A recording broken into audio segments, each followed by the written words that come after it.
Hello students, welcome to the Future Academy. We are here for your better future. Let's learn, let's start the video. So आज के इस session में हम बात करने वाले स्टैंडर्ड 10 हिंदी सब्जेक्ट में चैप्टर नंबर 20 है आपका एल्बम। और इस चैप्टर का जो एक्सरसाइज है स्वाध्याय है उसको हम देखेंगे। इस पार्ट के अंदर हम देखेंगे क्वेश्चन नंबर 1, 2, 3 और 4 तक देखेंगे। सॉरी 1, 2, 3 ही देखने वाले हैं। 4 और 5 जो प्रश्न है वो हम नेक्स्ट वीडियो में देखेंगे, क्योंकि इसका जो एक्सरसाइज है वो बहुत बड़ा है। प्रश्न 1 में 4-5 MCQ दिए गए हैं। क्वेश्चन नंबर 2 है जिसमें 5 1 मार्क्स के क्वेश्चन जो है पर थोड़े से बड़े हैं। और क्वेश्चन नंबर 3 में 2-3 मार्क्स के प्रश्न है, वो भी 5 है। तो थोड़ा सा वीडियो बहुत ही ज़्यादा लंबा होने वाला था, इस वजह से मैंने इसको 2 पार्ट में डिवाइड किया है। तो पहला पार्ट ये है, सेकेंड पार्ट में एंड स्क्रीन में डाल दूंगी जब मैं इसको पोस्ट करूंगी तब, और 1-2 दिन में आ जाएगा। ठीक है, तो चलिए जल्दी से देखते हैं वीडियो। उससे पहले अगर चैनल पर नए हो तो प्लीज़ चैनल को सब्सक्राइब कर देना, वीडियो एंड तक देखिए और लाइक कीजिए, शेयर कीजिए और कमेंट सेक्शन में प्लीज़ अपना नाम लिखिए। और आप आपका जो भी मन में प्रश्न है या फिर आप जो भी इस चैनल के बारे में सोचते हैं, फील करते हैं, प्लीज़ कमेंट सेक्शन में ज़रूर लिखिएगा। तो चलिए सेशन स्टार्ट करते हैं। पहला प्रश्न यहाँ पे है, निम्नलिखित प्रश्नों के नीचे दिए गए विकल्पों में से सही विकल्प चुनकर उत्तर लिखिए। यानी आपको बेसिकली MCQ के उत्तर देने हैं। नंबर 1 है यहाँ पे, पंडित शादीराम अपना ऋण क्यों नहीं उतार पाते थे। ऑप्शंस आपके पास है। ए, वो अत्यंत गरीब थे। बी, बचे हुए पैसे किसी न किसी तरह खर्च हो जाते थे। ऑप्शन सी है आपके पास, रुपये देने की उनकी आदत ही नहीं थी। या ऑप्शन डी है, पैसे देने जितनी रकम इकट्ठी ही नहीं होती थी। कुछ लोग होते हैं ना कि गरीब होते हैं तो नहीं दे पाते। सेकंड ऑप्शन है कि कहीं ना कहीं उनके पैसे खर्च हो जाते थे। नंबर 3 ऑप्शन आपके पास है कि उनके आदत ही नहीं थी पैसे देने की। कुछ लोग ऐसे हमारे ज़िंदगी में होते हैं जो पैसे ले जाते हैं लेकिन उनकी फिर आदत नहीं होती पैसे वापस करने की। तो क्या वो पंडित शादीराम ऐसे थे, या फिर जो पैसे देने जितनी रकम उनकी इकट्ठा होती ही नहीं थी। तो यहाँ पे उत्तर आता है कि बचे हुए पैसे किसी न किसी तरह खर्च हो जाते थे। प्रश्न जो हमारा चैप्टर है उसके अंदर भी दिखाया है कि उनका बेटा बीमार हो जाता है, वो थोड़े बहुत पैसे बचाते हैं, तब ऐसा होता है कि उनका बेटा बीमार हो जाता है और उनको दवाई करवानी पड़ती है। तो इस वजह से वो पैसे बचे हुए पैसे किसी न किसी तरह खर्च हो जाते थे। ये वाला सही आंसर है यहाँ पे।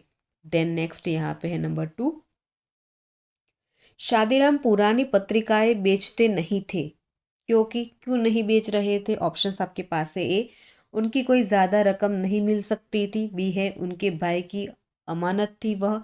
ऑप्शन सी है, उनके रोते हुए बच्चे उनमें उसमें से चित्रों को देखकर चुप हो जाते थे। या फिर पत्रिकाएं उन्हें बहुत प्रिय थी। तो इनमें से कौन सा वाला ऑप्शन सही है, तो सी ऑप्शन करेक्ट है। उनमें जो उनके जो बच्चे थे वो उन पत्रिकाओं को जब देखते थे तो रोती रोती शक्ल, या फिर रोते थे उस वक्त जब चित्र उसको दिए जाते थे तो वो उसको देखकर चुप हो जाते थे। इस वजह से वो उन पत्रिकाओं को बेच नहीं रहे थे। ठीक है, देन नेक्स्ट नंबर 3 है यहाँ पे, सदानंद के कहने पर शादीराम ने पत्रिकाओं के चित्रों का क्या किया। ऑप्शंस आपके पास है। ए, बेच दिया। बी, एल्बम बनाया। सी, बच्चों को बांट दिया। या फिर डी ऑप्शन, दीवारों पर सजा दिया। तो वो क्या करते हैं, तो यहाँ पे option B is the correct answer, album बनवाते हैं। सदानंद के कहने पर शादीराम ने पत्रिकाओं के चित्रों का क्या किया, एल्बम बनवाया। ठीक है, चलिए नेक्स्ट यहाँ पे है नंबर 4, पंडित शादीराम को एल्बम के कितने रुपए मिले। कितने रुपए मिलते हैं, तो यहाँ पे अगर बात करने जाए चैप्टर की, तो चैप्टर में कहीं पर भी ये जिक्र नहीं किया गया है कि उनको एल्बम के कितने रुपए मिलते हैं। ये बताया है कि सदानंद जी का जो कर्ज था, शादीराम जी का जो कर्ज था वो 500 रुपये था। उनको 500 रुपये सदानंद जी को लौटाने थे, ये दिखाया गया है। पर शादीराम को एल्बम के कितने रुपए मिलते हैं ये यहाँ पे दिखाया गया नहीं है। तो कहानी में कहीं पर भी इस बात का जिक्र नहीं किया गया है। ठीक है, देन नेक्स्ट यहाँ पे नंबर 5 है, सदानंद का मन प्रसन्नता से नाच उठा। क्यों, किस वजह से वो नाच उठता है उनका मन प्रसन्नता से, तो यहाँ पे ऑप्शंस आपके पास है। ए, उन्हें अपने पैसे वापस नहीं मिल गए थे, उनको जो पैसे चाहिए थे या फिर उनको अपने पैसे वापस मिल गए। बी, पंडित शादीराम की उदारता और सज्जनता के कारण। सी, परमात्मा ने उनकी बात स्वीकार कर ली। या डी, मारवाड़ी शेठ ने एल्बम खरीद लिया। तो सदानंद का मन किस वजह से प्रसन्नता से नाच उठता है, तो यहाँ पे ऑप्शन डी करेक्ट आंसर है। मारवाड़ी शेठ ने एल्बम खरीद लिया था, इस वजह से उनका मन प्रसन्नता से नाच उठा। ठीक है, तो ये थे बेसिकली यहाँ पे 5 MCQ। अब जाते हैं नेक्स्ट क्वेश्चन की तरफ। निम्नलिखित प्रश्नों के एक एक वाक्य में उत्तर लिखिए। नंबर 1 कौन सा है देखते हैं। पंडित शादीराम के बचाए हुए 80 रुपये किस में खर्च हो गए, किस वजह से उनके बचाए हुए 80 रुपये खर्च हो जाते हैं। तो उत्तर आप ऐसे लिख सकते हो, पंडित शादीराम के बचाए हुए 80 रुपये लड़के की बीमारी में खर्च हो गए। उनका बेटा था, वो बीमार हो जाता है, इस वजह से उन्होंने थोड़ी बहुत जो सेविंग की होती है, थोड़ी बहुत जो पैसे बचाए होते हैं, वो सारे खर्च हो जाते हैं। तो यहाँ पे उनके बचाए हुए पैसे किस में खर्च हो जाते हैं, तो लड़के की बीमारी में खर्च हो जाते हैं। नेक्स्ट यहाँ पे नंबर 2 है, पंडित शादीराम पुरानी पत्रिकाएं क्यों नहीं बेच देते थे। यहाँ पे एक जो लिखा है मैंने वो गलती से यहाँ पे लिख दिया है। पंडित शादीराम पुरानी पत्रिकाएं क्यों नहीं बेच देते थे, ये सब प्रश्न बनता है। तो इसका उत्तर ऐसे आता है, पंडित शादीराम के स्वर्गीय बड़े भाई के समय की पत्रिकाओं को देखकर रोते बच्चे के आंसू थम जाते थे, इस वजह से पंडित शादीराम पुरानी पत्रिकाएं नहीं बेचते थे। उनको लगता था कि रद्दी में अगर दे भी जाए तो क्या कुछ खास पैसे मिलने वाले नहीं हैं। तो और एक और बात भी थी कि उनके घर के जो बच्चे थे वो जब रोते थे तो उनको रोते हुए देखकर उनको जब पत्रिकाएं दी जाती थी या फिर वो फोटोज इमेजेस वो देखते थे, तो उस चित्रों को देखकर उनके आंसू थम जाते थे। तो ये देखकर पंडित शादीराम ने पुरानी पत्रिकाएं बेची नहीं थी, क्योंकि उनको लगता था कि चलो ये बच्चे देखते हैं तो अच्छा है, ये इस काम में तो आती है। और उनके भाई की एक निशानी भी थी, स्वर्गीय बड़े भाई उसको दिखा करते थे, वो पढ़ने के लिए मंगवाया करते थे। तो बच्चों के आंसू थम जाते थे, इस वजह से उन्होंने पुरानी पत्रिकाएं बेची नहीं थी। नेक्स्ट नंबर 3 है, सदानंद ने शादीराम को पुरानी पत्रिकाओं से क्या करने की सलाह दी। वो क्या सलाह देते सदानंद जी उनको, तो उत्तर आप ऐसे लिख सकते हो, लाला सदानंद ने शादीराम को पुरानी पत्रिकाओं से अच्छी अच्छी तस्वीरें अलग छांट लेने की सलाह दी। वो कहते हैं कि ये सारे चित्र जो है बहुत ही अच्छे हैं, तो आप एक काम कीजिए, ये सारी जो बैठकर ये जितने भी चित्र हैं उनको अलग से छांट लीजिए, और ये उनको पत्रिकाओं से अलग जो चित्र थे उसको अलग छांट लेने की सलाह देते हैं। ठीक है, देन नेक्स्ट यहाँ पे है नंबर 4, लाला सदानंद की बीमारी के समय पंडित शादीराम किस तरह सेवा करते थे। जब लाला सदानंद जी बीमार हो जाते हैं तो उस समय पंडित शादीराम उनकी किस तरह सेवा करते हैं, उसके बारे में आप ऐसे लिख सकते हो उत्तर, पंडित शादीराम लाला सदानंद के लिए दिन रात माला फेरते थे, यही उनकी औषधि थी जिसे वे अपनी आत्मा की पूरी शक्ति और मन से कर रहे थे। ओके, दवा जो थी वो डॉक्टर तो वैद्य जो होते हैं वो कर रहे थे, लेकिन वो ऐसा मानते थे कि माला फेरना और भगवान को मन से याद करना ही सबसे बड़ी औषधि है, और वो उस औषधि को दिल से मन से अपनी आत्मा की पूरी शक्ति लगाकर वो भगवान का नाम लेकर याद कर रहे थे, या फिर लाला सदानंद जी को ठीक करने के लिए वो माला फेर रहे थे। ठीक है, चलिए नेक्स्ट यहाँ पे है क्वेश्चन नंबर 5, एल्बम सेठ से मैंने मंगवा लिया है, ऐसा सदानंद ने शादीराम से क्यों कहा। तो इसका उत्तर आप ऐसे लिख सकते हो, शादीराम ने सदानंद के सिरहाने एल्बम देख लिया था, इसलिए वह एल्बम छीनकर सदानंद ने शादीराम से कहा कि एल्बम सेठ से मैंने मंगवा लिया है, ताकि उन्हें शंका न हो। यहाँ पे पंडित शादीराम जो कर्ज के बोझ तले दबे हुए थे, तो उनको बचाने के लिए सदानंद जी उनको कहते हैं कि तुम इन पत्रिकाओं को अलग छांट लो, फिर उसका एल्बम बनवाएंगे, विज्ञापन देंगे, और कोई ना कोई तो खरीद ही लेगा और तुम 1-2 हज़ार रुपये कमा लोगे, ऐसा वो कहते हैं।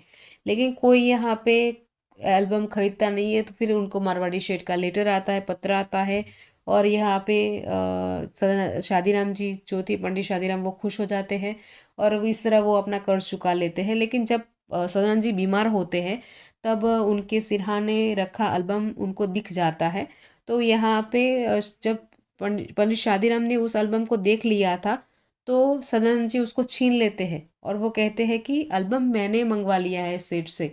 ऐसा वो इसलिए कहते हैं कि ताकि शादीराम जी को कोई शक न हो, इसलिए वो सदानंद जी कहते हैं ऐसा कि एल्बम सेठ से मैंने मंगवा लिया है। ठीक है, चलिए नेक्स्ट यहाँ पे है क्वेश्चन नंबर 3, निम्नलिखित प्रश्नों के 2-3 वाक्यों में उत्तर लिखिए।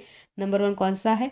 पंडित शादीराम कर्ज अदा करने के लिए क्यों बेचैन थे? तो इसका उत्तर आप ऐसे लिख सकते हो, पंडित शादीराम ने कई साल पहले लाला सदानंद से कर्ज लिया था। भले मानस थे लाला सदानंद कि कभी उनके पैसों का तकादा नहीं करते थे। पंडित शादीराम पेट काट काट कर पैसे बचाते, फिर भी कोई न कोई काम निकल आता कि सारा पैसा उड़ जाता। इस कारण शादीराम कर्ज अदा करने के लिए बेचैन थे। तो यहाँ पे पंडित शादीराम ने कई साल पहले कर्ज लिया था सदानंद जी के पास। अभी लाला सदानंद जी जो थे वो भले मानस थे, वो कभी अपने पैसों का तकादा नहीं करते थे कि घर अगर आके फिर आंगन में आके वो चिल्लाए कि भाई मेरे पैसे कब दोगे या फिर ब्याज कब दोगे, ऐसा वो कुछ भी नहीं करते क्योंकि वो बहुत ही अच्छे मानस थे। पंडित शादीराम पेट काट काट कर एक एक रुपया जोड़ जोड़ कर वो पैसे इकट्ठा करते थे, पर कोई ना कोई काम निकल जाता था या फिर कुछ ना कुछ ऐसी परिस्थिति उत्पन्न होती थी और पैसे उड़ जाते थे। उड़ जाना यानी खर्च हो जाते थे। तो इस कारण शादीराम कर्ज अदा करने के लिए बेचैन रहते थे कि कैसे मैं इस कर्ज को चुका पाऊँ या कैसे इस कर्ज को ख़त्म करूँ। नंबर 2 यहाँ पे है, लाला सदानंद ने शादीराम की समस्या का क्या हल निकाला? अभी सदानंद जी भी समझते थे कि शादीराम को पैसे चुकाने का मन से या फिर वो सोच ही रहे और वो प्रयत्न कर रहे हैं, लेकिन यहाँ पे उसका कुछ हल निकाला जाए तो वो क्या हल निकालते हैं? यहाँ पे उत्तर ऐसे लिख सकते हो, कर्ज को लेकर परेशान शादीराम की समस्या का हल निकालने के लिए लाला सदानंद ने शादीराम के घर पर पड़ी सुंदर तस्वीरों वाली पत्रिकाओं से अच्छी अच्छी तस्वीरें छांटने के लिए उनसे कहा। वो कहते हैं कि तुम एक काम करो, इनमें अच्छी अच्छी जो चित्र हैं उसको छांट लो। इन तस्वीरों का एल्बम बनवाकर विज्ञापन देने पर कलकत्ता के मारवाड़ी शेठ ने पत्र लिखकर यह एल्बम खरीद लिया। इस तरह लाला सदानंद ने शादीराम की समस्या का हल निकाला और उनकी जो समस्या थी कर्ज अदा करने का, उसका हल निकल जाता है। नेक्स्ट यहाँ पे है नंबर 3, शादीराम ने अपना कर्ज कैसे चुकाया? तो इसका उत्तर सेम वैसे ही आता है कि कर्ज को लेकर परेशान थे शादीराम जी और उसको मुक्त होने के लिए लाला सदानंद ने शादीराम को घर पर पड़ी सुंदर सुंदर तस्वीरों वाली पत्रिकाओं से अच्छी अच्छी तस्वीरें छांटने के लिए कहा। इन तस्वीरों से एक एल्बम बनवाया जाता है। विज्ञापन देने पर कलकत्ता के मारवाड़ी शेठ ने पत्र लिखकर यह एल्बम खरीद लिया और उन पैसों से शादीराम ने अपना कर्ज चुका दिया। तो सेम टू सेम है, सिर्फ लास्ट सेंटेंस ही आपको चेंज करना है, बाकी आपको सेम आंसर यहाँ पे लिखना है। अगर ऐसा पूछा जाए कि शादीराम ने समस्या का हल कैसे निकाला या फिर क्या निकाला, तो सेम यही हल निकलता है। और कैसे कर्ज चुकाया शादीराम ने, तो ये सब करके ही उनका कर्ज चुकाया जाता है या फिर अदा किया जाता है। तो दोनों का आंसर सेम आता है। ठीक है, चलिए नेक्स्ट आगे बढ़ते हैं नंबर 4 पर। पंडित शादीराम लाला सदानंद से क्यों न कह सके कि वे झूठ बोल रहे हैं? तो इसका उत्तर आप ऐसे लिख सकते हो, रोगी लाला सदानंद के सिरहाने एल्बम देखकर पंडित शादीराम समझ गए कि किसी सेठ ने नहीं बल्कि लाला सदानंद ने एल्बम खरीदा था। होश आने पर लाला सदानंद ने कहा कि सेठ से उन्होंने एल्बम मंगवा लिया। इस पर पंडित शादीराम समझ गए कि लाला सदानंद झूठ बोल रहे हैं, लेकिन पहले से भी अधिक सज्जन, अधिक उपकारी, उच्च मनुष्य से यह न कह पाए कि वे झूठ बोल रहे हैं। यहाँ पे जो पंडित शादीराम है वो समझ जाते हैं। उनके सिरहाने एल्बम जब देखते हैं तो उनको समझ में आ जाता है कि ये किसी मारवाड़ी शेठ ने खरीदा नहीं है, ये सदानंद जी ने ही खरीदा है और उन्होंने पैसे दिए थे और उसी पैसों से ही उन्होंने उनका कर्ज चुकाया था। तो यहाँ पे पंडित शादीराम समझ जाते हैं कि ये झूठ बोल रहे हैं, लेकिन वो रोगी थे, उनकी तबीयत ठीक नहीं थी और उनकी सज्जनता, उनके जो उपकार थे और वो एक बहुत ही अच्छे मनुष्य थे, इस वजह से उनके ये गुण देखकर वो उनसे आर्ग्यूमेंट नहीं करते या फिर उनको कह नहीं पाते कि आप झूठ बोल रहे हैं। ठीक है, चलिए नेक्स्ट नंबर 5 प्रश्न देखते हैं। शादीराम का ऋण उतरने की बजाय दुगना क्यों हो गया? अभी उनका ऋण उतरता नहीं लेकिन उनका ऋण दुगना हो जाता है, ऐसा क्यों होता है? तो इसका उत्तर आप ऐसे लिख सकते हो कि पंडित शादीराम की कर्ज मुक्ति के लिए एल्बम बनवाकर लाला सदानंद ने मारवाड़ी शेठ को बिकवा दिया। इन पैसों से पंडित शादीराम ने लाला सदानंद का कर्ज उतार दिया। जब पंडित शादीराम ने जाना कि एल्बम मारवाड़ी शेठ के बजाय लाला सदानंद ने खरीदा है, तब वे समझ गए कि पहले का कर्ज तो अदा नहीं हुआ और इस एल्बम के लिए दिए गए पैसों के रूप में कर्ज बढ़कर और दुगना हो गया। यहाँ पे एल्बम बनवाया जाता है, मारवाड़ी शेठ को बिकवा भी दिया जाता है और उसके पैसे जो आते हैं उससे शादीराम जो है वो सदानंद जी को अपना कर्ज चुका देते हैं, 500 रुपये दे देते हैं। तो यहाँ पे सब चुक हो जाता है। उसके बाद जब शादीराम को पता चलता है कि ये कोई मारवाड़ी शेठ ने एल्बम नहीं खरीदा है लेकिन सदानंद जी ने ही एल्बम खरीदा था, तो ये उनको पता चलता है कि पहले के 500 रुपये तो थे, उसके उपरांत उन्होंने एल्बम के जो पैसे दिए और उस वजह से ये तो कर्ज चुका नहीं, मेरा तो दुगना हो गया। तो यहाँ पे ऋण उतरने की बजाय उनका ऋण दुगना हो जाता है, कर्ज बढ़कर दुगना हो जाता है। तो ये यहाँ पे उनका इस तरीके से यहाँ पे शादीराम का ऋण उतरने की जगह दुगना क्यों हो जाता है, क्योंकि यहाँ पे जो कर्ज अदा करना था तो वो तो होता ही नहीं है, बल्कि एल्बम के रूप में दिए गए पैसों के रूप में जो पैसे सदानंद जी ने शादीराम को दिए थे, उस वजह से ये कर्ज और दुगना हो जाता है। ठीक है, तो ये थे यहाँ पे क्वेश्चन नंबर 3 के 5 प्रश्न हमने सॉल्व कर दिए। ओके, अभी नेक्स्ट वीडियो के अंदर हम देखेंगे क्वेश्चन नंबर 4 और क्वेश्चन नंबर 5। 4 के अंदर है 4-5 मार्क्स के जो लॉन्ग आंसर है वो है, और क्वेश्चन नंबर 5 में सूचना अनुसार लिखिए। यहाँ पे पर्यायवाची, विलोम शब्द, भाववाचक संज्ञा और मुहावरे का अर्थ, इतने प्रश्न क्वेश्चन नंबर 5 में है। तो हम नेक्स्ट वीडियो के अंदर ये दोनों पार्ट देखने वाले हैं, दोनों प्रश्न देखने वाले हैं। तो आई होप कि आपको वीडियो पसंद आया होगा, आपको समझ में आया होगा हमारा या फिर हम जिस तरीके से आपको प्रश्न सॉल्व करवाते हैं वो तरीका आपको समझ में आता होगा, पसंद आता होगा। तो प्लीज़ वीडियो को लाइक कर देना, चैनल पर नए हो, सब्सक्राइब नहीं किया है अब तक तो सब्सक्राइब कीजिए, कमेंट सेक्शन में कमेंट लिखिए, शेयर कीजिए, जो बन पड़ता है प्लीज़ कीजिए, और नेक्स्ट वीडियो में आ जाना पार्ट 2 देखने के लिए। तब तक take care all of you, bye.